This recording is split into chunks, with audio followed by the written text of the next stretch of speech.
Assalamualaikum dan selamat sejahtera semua. Bertemu aku lagi Nash dalam Nash Channel. Alright, so seperti yang aku cakap pada video-video lepas, aku nak tukar ni lah standard punya spoiler ni kepada yang warna hitam lah. Aku boleh beli warna biru, tapi aku rasa warna hitam lebih cantik. Sebab dia pun ada hitam-hitam ni kan.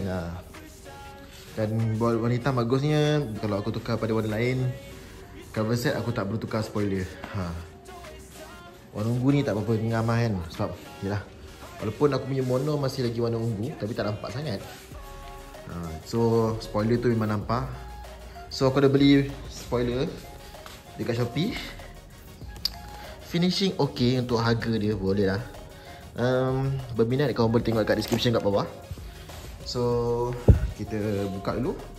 Aku sebab masa dia pasang spoiler ni balik, dia pakai gun. Aku tak ada gun.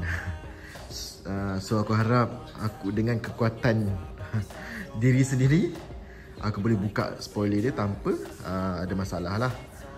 Okay.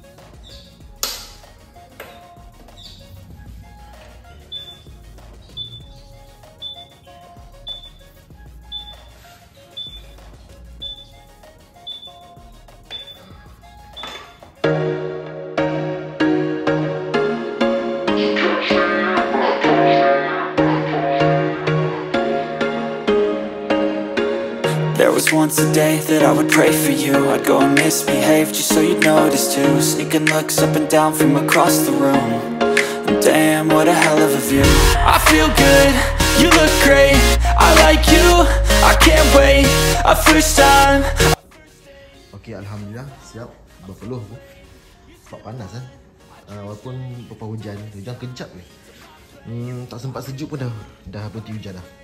Okay, so memang nice lah. Barulah cantik lah motor aku kan.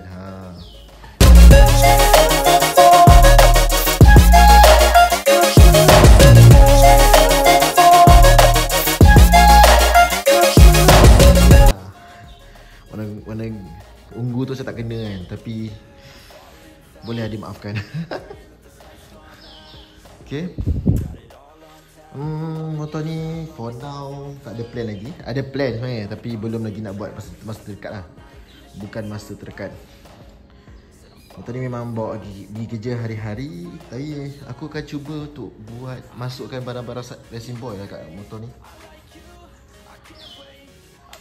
Racun banyak sangat. Kalau kita buka Shopee kan, memang racun kuat tu.